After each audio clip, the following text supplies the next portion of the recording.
Hey, once again, Meteorologist here in Tuttle back with you as we're still watching those storms out there in eastern Oklahoma. The very southern storm we were looking at before we signed off did strengthen in intensity for a little bit over the last 15 minutes, and so has now got to the point where the Weather Service had to go ahead and issue another tornado warning for it. This will be actually a new warning for this particular storm. So we're going to get to that here in just a second here. Make sure all my streams are up and running. Thanks you guys for joining me on YouTube, Twitter, Rumble, and Facebook. As always, like and share the video to your friends and family that live in this area to sign up and tune in. Okay, so out here across eastern Oklahoma is the big picture. We've got the storm up there for northeastern is gone. It's moved up to Joplin. It's all good. We got some other just scatter stuff developing south of there. Here's a pretty strong and around 10 killer, Tahlequah. But even for that, there's nothing rotation-wise within it. Just some heavy thunderstorm activity. And it's the one down here south around Quinton. Passing east of Longtown near Whitefield. This particular one has a probability of a tornado at 68%. So that is the highest I've seen so far on any of these. And it has a pretty decent low-level circulation. Well, let me call it a mid-level circulation because I think we're at about 5,000 feet off the ground. So it's kind of the top end where it will be the vortex column, but it's right here, this little circulation center. So this is the green going toward the radar for Tulsa and the red going away. So in this particular case, it's a pretty decent convergence signature we have not seen in any of these other cases. Rotation parameter here is now gone from green to yellow, indicating a pretty decent situation there. So in other words, the radar is really favoring tornadic potential here ground level. I'm going to switch over to Fort Smith. Radar has a little bit better view at a little lower angle of 3,800 feet. Look at this together. Same idea there. Let's see. Let me do this and then update the warning motion. And so there we have our little TVS signature in the triangle there for the threshold. And it's got gate-to-gate velocity data with that, about 4,000 feet. Again, probability of a tornado is increased to 74% for that scan. Now, the new scan just came in. Boy, it just fell apart fast. Boy, that was good there for a split second right there. So that was the last scan we had. So basically this scan here, when I was logging on and coming in to go live, and this scan here, which we showed you, so that right there was the bona fide, looks like it's probably a tornado on the ground. And then this one fell apart very quickly. So it is what it is, but that's good news. But at least it looks like it probably did produce a tornado briefly.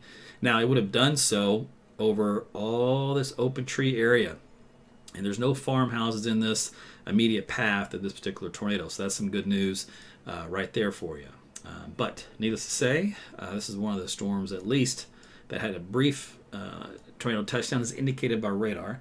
Let me see if I see any reports from anybody in the vicinity. Do not. Nothing official on the Weather Service chat channel. So let's see. We'll watch this one here for a little bit. Meanwhile, let me go ahead and do a storm track for you and give you the particulars as far as the details within this. Let's see here.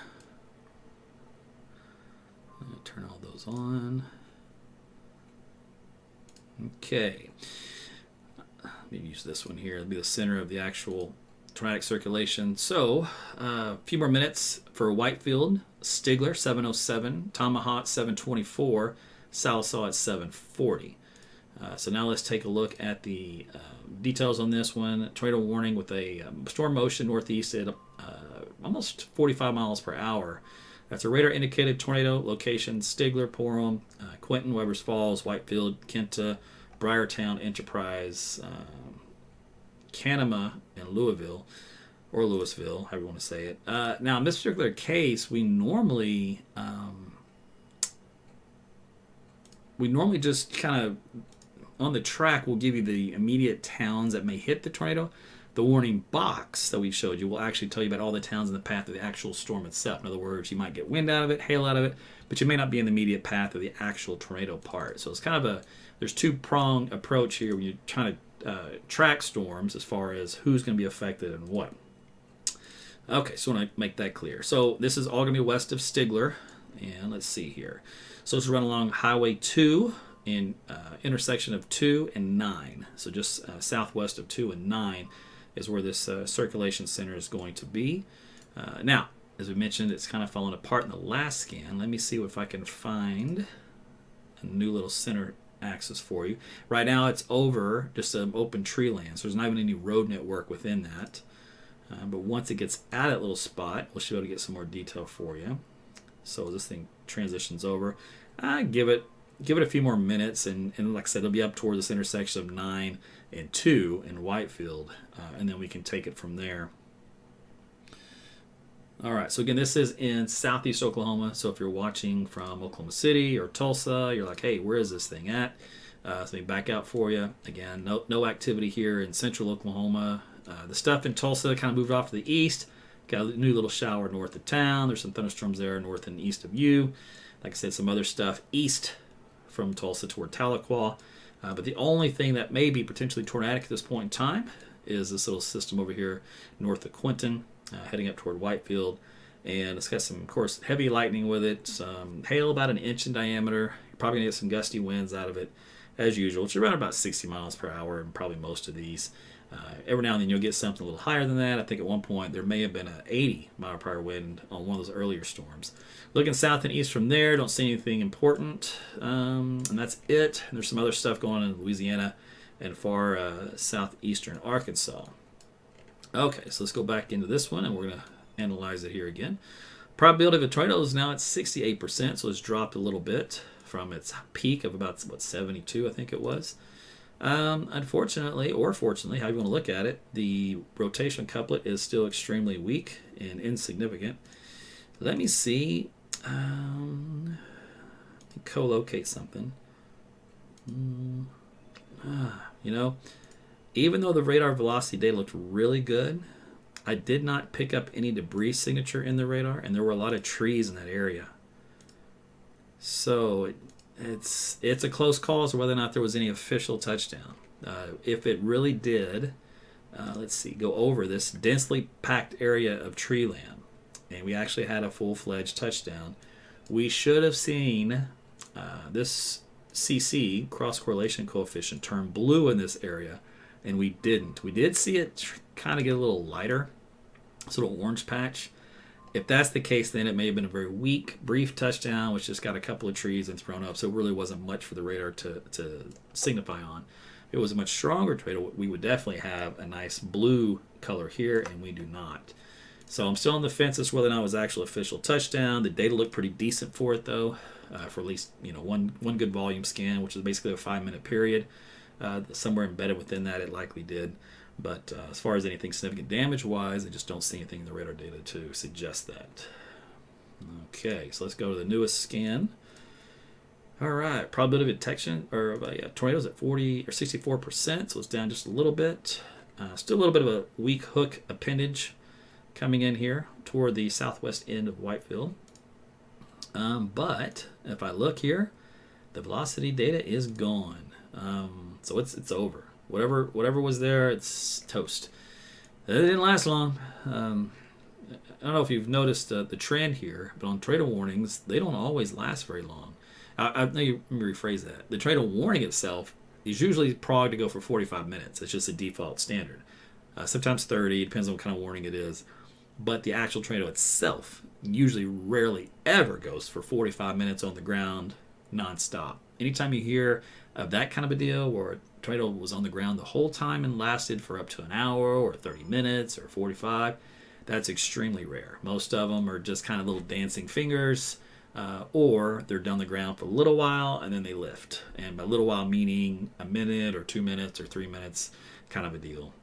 They're just very rare that they go much longer than that. They do on occasion, but again, that's in the rare category, not the majority category. All right, probability of a tornado is now down to 43%. I think the algorithms are just slow to wind down, slow to catch on to the lowest level change. In other words, there's still probably a lot of spinning motion in the mesoscale feature and the mid-levels. And so that's going to kind of hold the algorithm a little higher than what it should. Kind of a lag effect, if you will. Probably built in there on purpose so it doesn't knee-jerk reaction, right? If it was a knee-jerk reaction like me, real-time telling you, yep, it's there, nope, it's not, that algorithm would go, whoop, down, up, down. And so for interpretation reasons and everything else, Scientists probably just, let's just do a nice smoothing, rolling effect. Okay, so we'll just sit here for a couple more minutes and just make sure it's okay. Meanwhile, if you are in this vicinity of Whitefield, stay in your shelters. Just because there's nothing that seems to be indicated on the radar right now doesn't mean that it can't change, and that's why the warning is there for your safety, so never disregard a tornado warning. Just breathe easy, though, that there's nothing officially showing up, either storm spotting or on radar at this point in time in the data that would suggest imminent threat. Lowest floor, away from all outside walls and windows, and ride it on out. If you'd like to, you use a bathtub, bathroom, stairwell, closet, anything like that. The idea is just to prevent you from getting in contact with debris that may penetrate through glass, so broken glass, leaves, twigs, sticks, part of a tree, whatever it may be, anything like that. Okay. Let's see, while we're waiting for that one, let me go zip up here real quick. Take a look at this Tahlequah one again. Let's see if anything is developing on this one. And no, it's still linear structure, so not impressed with that. The probability of a tornado itself is only 6%, so again, nothing to write home about. It just doesn't seem to be in a very favorable environment. Whereas this one at least had a brief run of it, and then that was it. So we'll sit here just a couple more minutes and see what's happening with that one. Let's do an updated storm track on this. So again, Whitefield here pretty much any second now. Then we've got Stigler, 707, Tomahawk, 724, Salisbury, 739, Marble City, 745. And this would be for the residual of where the tornado was located. So in other words, the rotating part of the thunderstorm doesn't necessarily mean it's going to have a tornado in it, but that is what the path will take it to. All right, some new data there.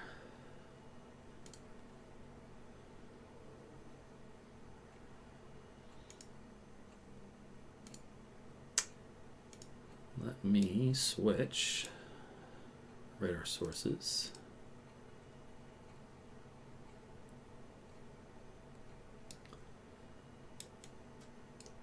All right, and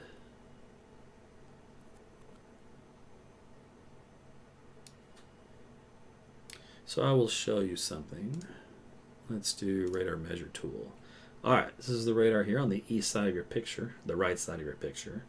I can drag this out to the range of where our circulation center approximately is, and that shows you that the beam elevation is around 3,500 feet. So that's the level of the atmosphere that we're sampling this far out. And you ask, well, why does it go that far out? Well, keep in mind, we live on a circular globe, right?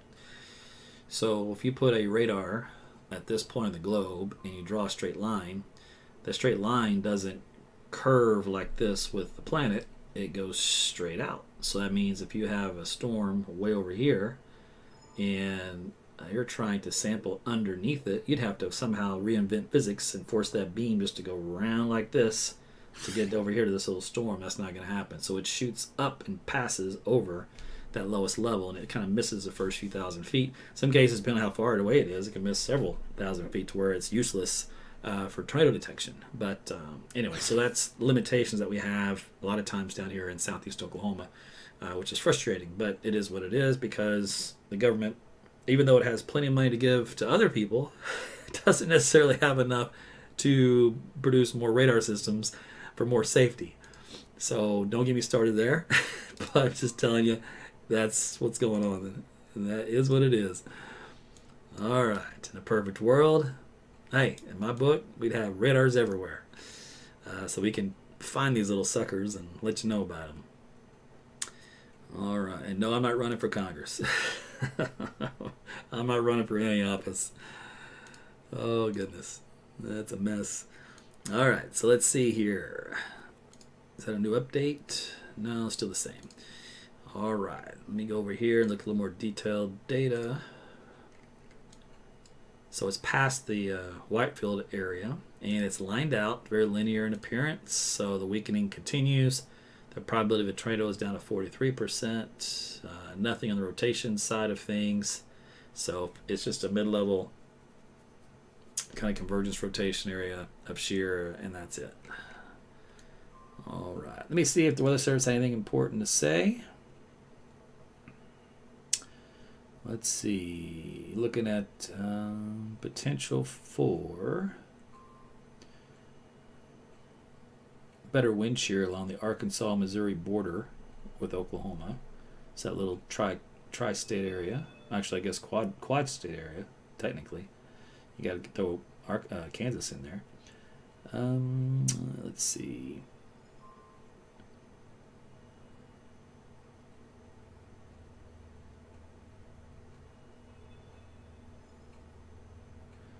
All right, so basically they said there's enough instability and shear to where the threat continues to monitor for. Not a guarantee, but a favorable area to where potentially something could happen. So that's up there in this region. Let me switch radars over here.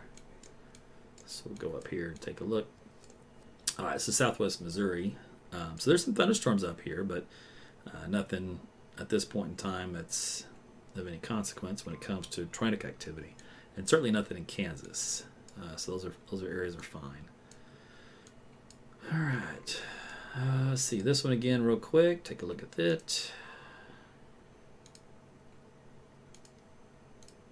That's fine, no issues there.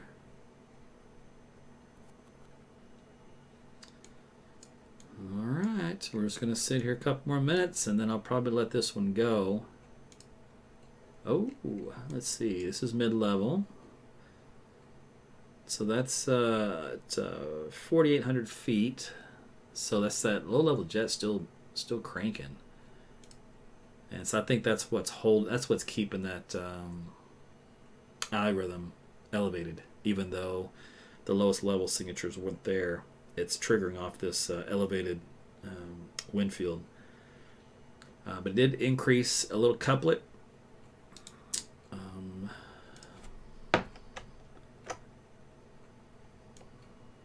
Let's see, close that.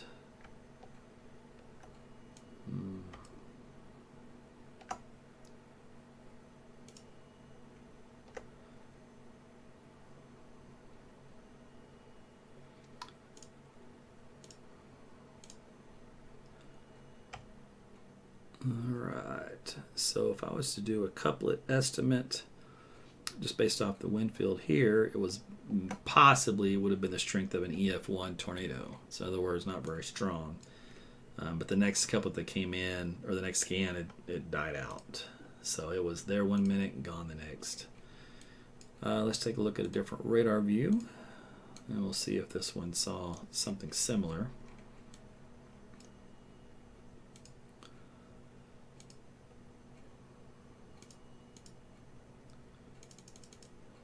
No. Nope. Alrighty. So the good news is sometimes you can interrogate a storm from two different directions, and that's what research will do. When they go out on these big research projects, they will triangulate a storm with 2 or 3 radars if they can, and then that way they can get the exact wind speeds if they're trying to measure wind speeds in a tornado, and not have to guess, right? They want completely accurate radar data with no errors, no biases, no assumptions, and so they just surround the storm, and they do either a dual Doppler, or if they're lucky, they'll do a triple Doppler, and they'll throw all that into a basket, and they come out with the numbers, and that'll be the official on the research side of how strong a certain event was.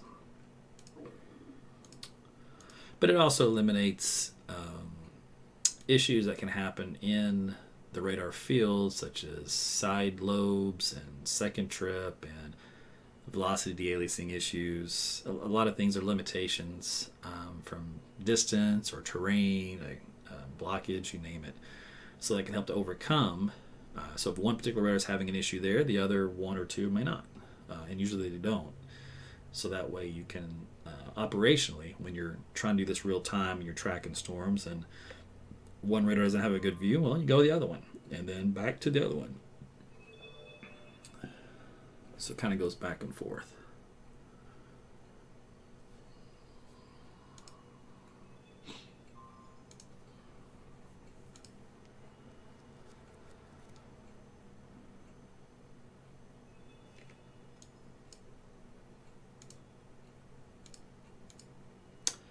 All right. So again, there's no nothing on the ground at this point in time. I'm just looking at the residual circulation inlet band that's southeast of Sims, and nothing that screams anything right now. This little blue thing here and red thing here, that's on the leading edge of the radar and not actually in the core itself. So we'll see what happens. Let's see here.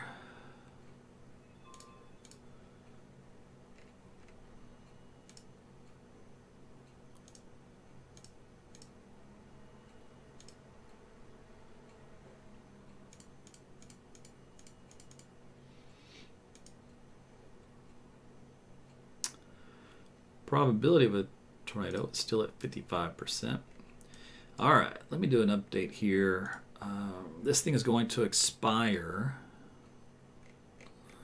Where are we? Tornado warning remains in effect until 7:30 for central Haskell and southeastern Muskogee counties. Storm is moving northeast at 45, capable of producing a tornado. This is all radar indicated. Stigler, Weber's Falls, Briartown, Forum, Whitefield, and Canema. This also includes Interstate 40 between mile marker 285 and 287. So that's the wording on this particular tornado warned storm. It is the only one here in the state. So this is, again, passing alongside, running almost parallel to I-40 with a little northeast jog. So it's south of, was it Gore and Carlisle and Vian, but should pass right over Tamaha and up toward McKee here in the next 15-20 minutes. All right, let's see what kind of look we have to the data. Still got a strong mid-level mesocyclone at 4,600 feet. So the storm isn't giving up at the mid-levels.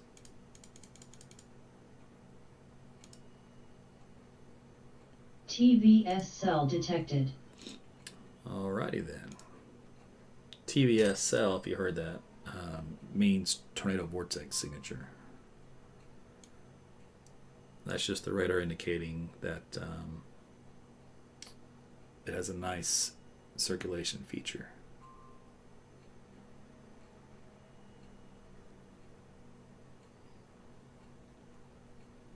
Let's go over here.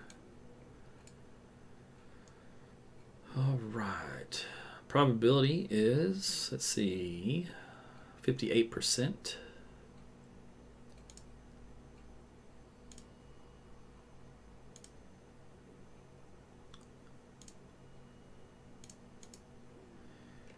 Let's see, we are over, as you guessed it, our riverbed, trees. In this particular case, there are just a couple of farmhouses in the area, but only a handful at most, over many, many miles.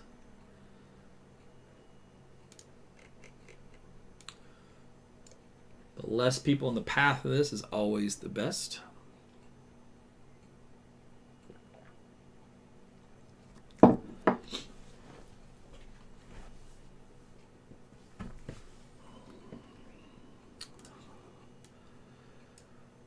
Let's do another updated track. So, of course, we done past Whitefield.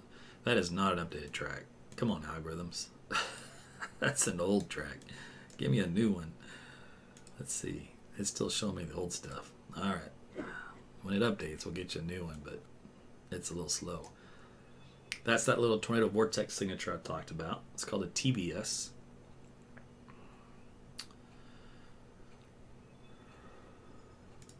And it doesn't always mean what you think it means. Sometimes the radars will trigger falsely on those.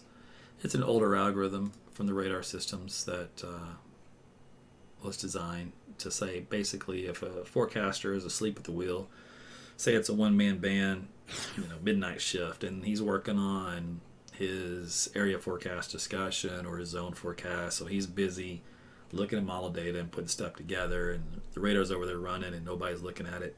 This thing goes, beep, hey dummy, you may want to come over here and look at this. And he goes, oh, hey, we might have a tornado coming. And then here goes the warning. So little help from the electronics to help mankind when they don't get enough coffee. All right, we shall see what happens with this little couplet region.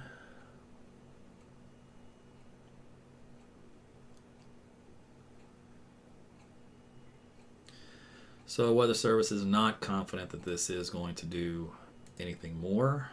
They're at the stage of the game like they were with the last time we looked at this from those other storms, which is they briefly had a nice shot at it and they kind of didn't, and now it's just kind of a wait and see, and do we drop the warning? So that's their decision making process right now, which they are going through. You know, I can just do a manual track on this, so let me do that. This thing was moving northeast at 43. So I'll take it where the actual circulation is. And where are we? 43 miles an hour. I have to go off the screen. All right, so we're looking at about Tomahawk at 725 and Sallisaw at 743.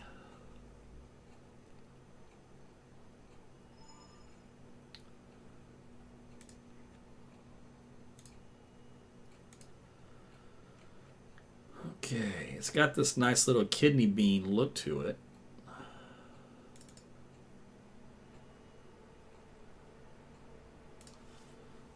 So that's this little spot right here. So that's kind of the beginning stages of what could or would be a hook echo, but it's not quite in that appearance yet. And it may not. We'll see. Probability of a tornado is at 62%.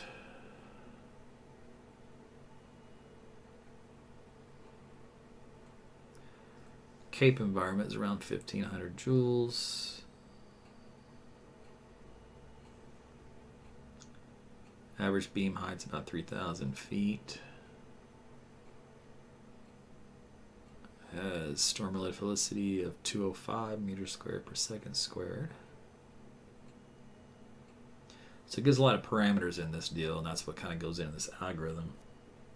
We would usually have to do that by hand. Like we would have a mental checklist off our head. Go, okay, what environments run into? How many, how much shear is there? And then, what do we know about this? What do we know about that?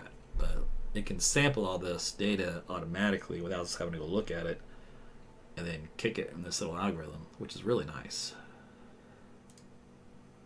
So it kind of takes what we know in our research world and spits out a product.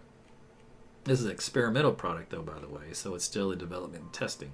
But I've been using it for the last couple of years, and I've noticed once it gets in the 70 percentile, higher, so the 70, 80, I don't think I've ever seen it 90 or 100, but once it gets above 70, it's pretty much a tornado. And then the other thing that indicates a pretty decent job at tornado detection is when it ramps up really fast. So it goes from 23% to 46% to 69%. When it does something like that in a quick ramp up, that's the other use I've noticed with this. It's pretty good. But a lot of times I've seen it at 60 and there's no tornado in the 60s or 50s or 40s. So if you use things kind of long enough, you learn their biases and their weaknesses and kind of the strengths and how to use them properly. All right, so let's see, we're at Fort Smith. So there's the inbound winds picking up a little bit and the outbound wind. All right, so it looks like it may try to give it another shot at Tornado Genesis. This is on East Road 1120 and Tomahawk Road, west of Tomahawk. So again, Tomahawk being your shelters, looks like you might have a developing tornado coming into town. They did decide to go ahead and issue a new tornado warning for it. So this updated warning is in northeastern Haskell County and southeastern Oklahoma, Sequoia County, and Muskogee County. So the storm is moving to the northeast at 40 near Tamaha. So obviously that's the location there. It's also going to be Sallisaw, Roland, Gans, Brushy, Muldrow, Vian, Marble City, Brushy Lake State Park, and McKee. This also includes Interstate 40 between mile marker 288 and 328. So that is where this developing tornado is likely going to move. It is just on the west one, about a mile and a half to the west of Tamaha, on the west side of town. And so if you zoom into Tamaha, it's a small town here, but it's about a mile and a half to your west as the crow flies. So that's good. It's going to pass just to your west. Let's see, as far as what it's going over as a result of that, let's see, no farmhouses, trees, rivers, and I think these guys will be okay. I think they're just to the east of it. So great location for it, unless it jogs to the east some. Let's see, this new scan came in. Let's see what it did. Okay, it's right in this little area here. That might be a couple of farmhouses there. Still west of all the other ones, just barely. So we'll see what this one does. It's going to be crossing over the river here in a second. All right, so this will be our developing tornadic signature. So probability of a tornado still holding at 50%. And this is our little tornado product here in green. If it goes to yellow, it's a much more indicative notation of a tornado. Let's see. Velocity still looks decent, but it's not a complete 100% done deal.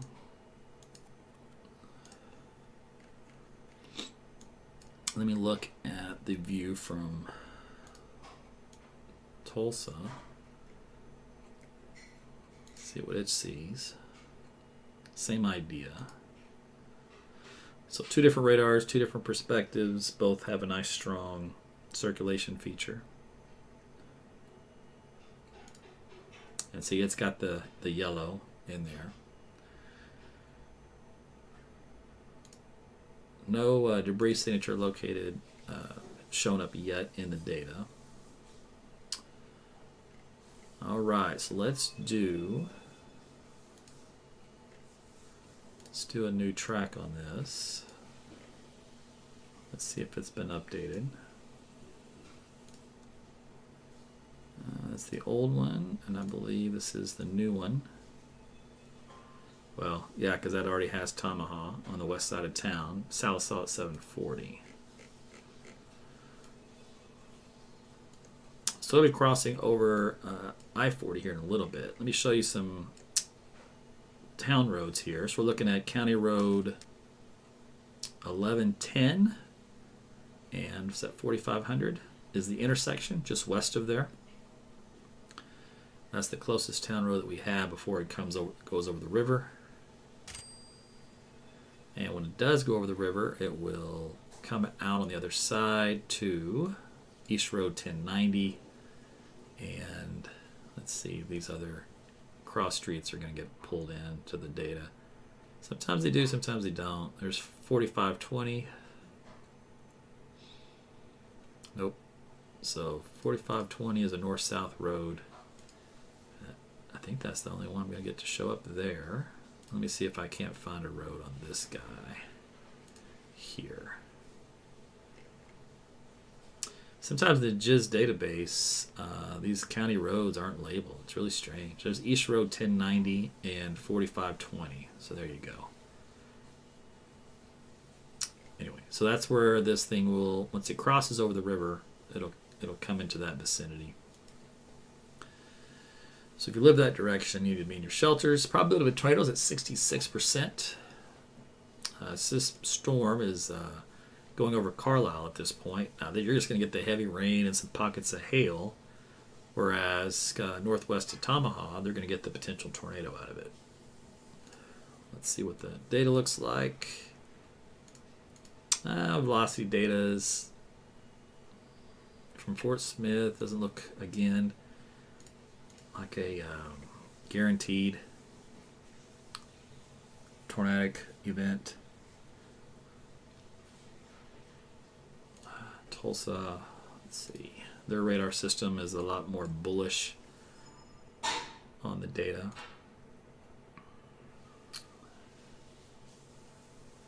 Because it's getting that higher elevation tilt, so the winds are much stronger. It's tapping into the low-level jet on that deal. So it's going to be a little biased. But regardless, there is some rotation there. Just I don't know if there's going to be enough for an actual touchdown. I don't see any evidence there has been, but that is a circulation feature.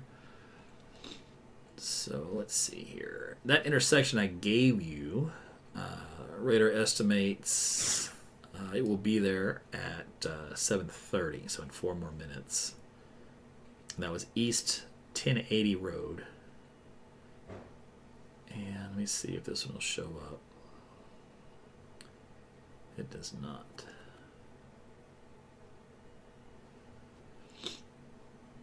Okay.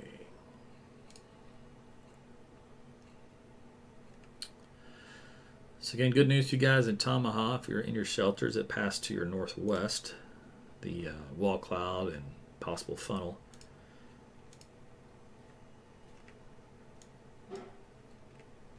TVS cell detected.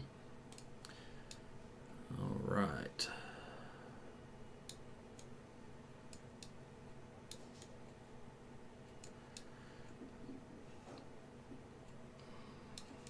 I think the radar was triggering on a different storm up here. And that was this one.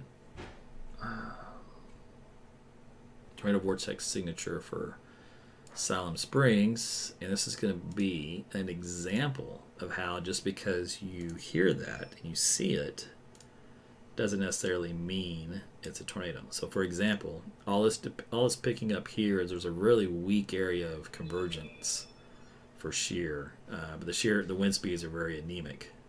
So this would be a case where you don't have a tornado, but there was something at least enough in the data that the algorithm got a little excited, it triggered some minimal threshold.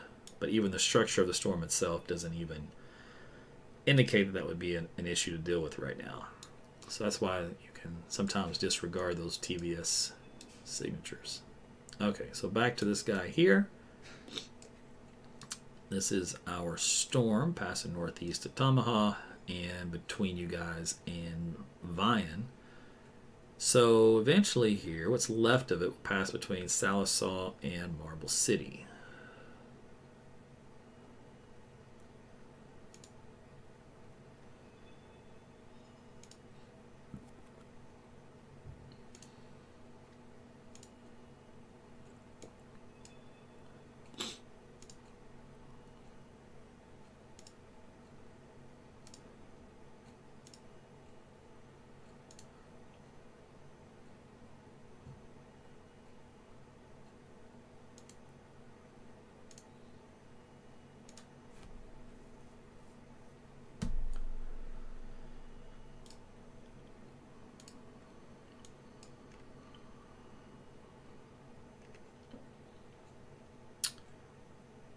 Alright, it's starting to look real messy.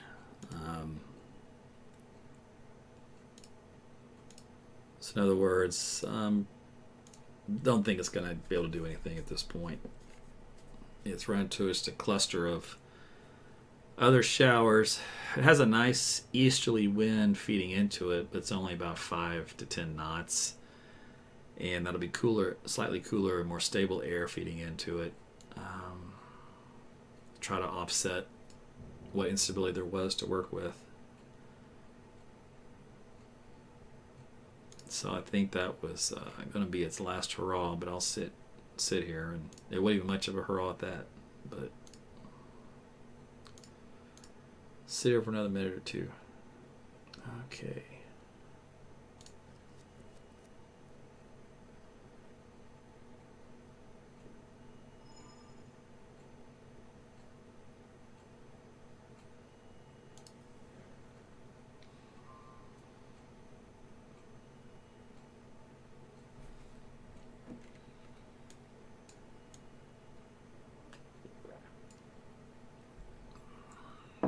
Probability of a tornado is 78%. So it's going to make a liar out of me. Remember how I said the times I usually see it verify was when it's in the 70s and 80s. I don't think I've ever seen a 90s or 100, but here we're at 78, and that would not be the case. Interesting.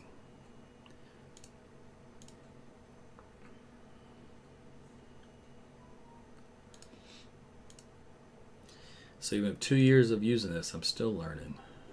Okay, why is that going red? If your stream's buffering, I'm getting, looks like some issues on speed, internet connectivity. Let me just check my feeds.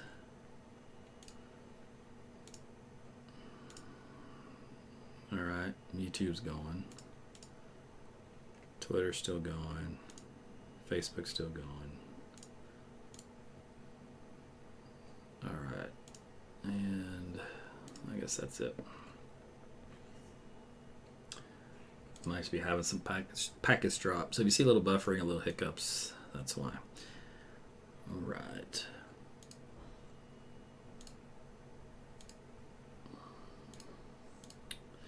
All right, so here's the deal. This warning goes until...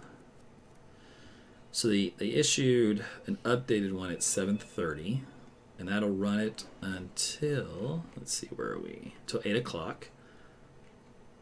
This is a severe storm capable of producing a tornado located near Tamaha, moving northeast at 30.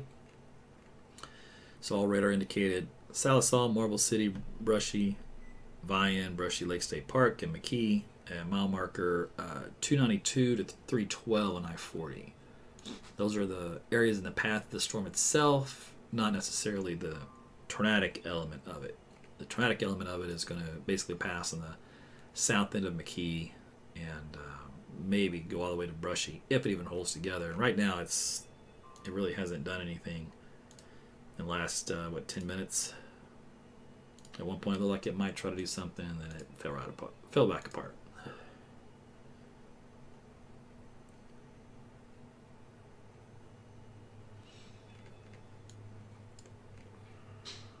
Let's see if we got anything else. Nope. All right, so things are winding down. Let's see, anything down south? Still some bubbling of new showers and storms down here. And those might bear watching over the next hour or so as they move into Arkansas. But as far as Oklahoma goes, this is the only potentially tornadic storm. Probability of the tornado has dropped back to 50%. So it's on a decreasing level. Let's see, shear is pretty much non-existent. Let me look at Tulsa's angle of it. Same idea. Okay. All right, so just basically remain in your shelters. I'll do one last storm track for this guy, and until it finishes moving through, included. So if let's do a more broad track just so that you'll know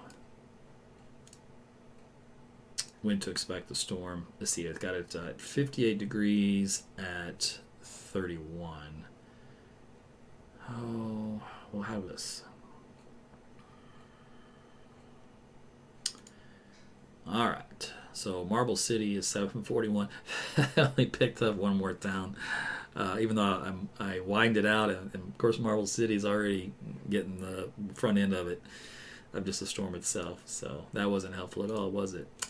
Lame. Let's see here. I guess that's it. Those are the only two major communities. Let me see if anything shows up on these other radar maps for the smaller outline areas. Yeah, this one's got a couple. So that's McKee, Pinhook Corner. Then you got Stony Point, Brushy, Flute Springs, Atkins, all in the next 15 to 20 minutes. So you can expect the storm to come in your region. Since this warning's been issued, it has not produced a tornado. It doesn't even have any indications that it will in the immediate time frame. But since my bandwidth looks like it's struggling, I'm going to go check that out and see if I have some issues. And I'll continue to monitor. If it looks like this ought to gets a little bit more concerning, I'll do another cut in to let you know. Otherwise, I'll just kind of keep tabs on stuff. Thanks again for watching ET's Weather. We'll see you soon.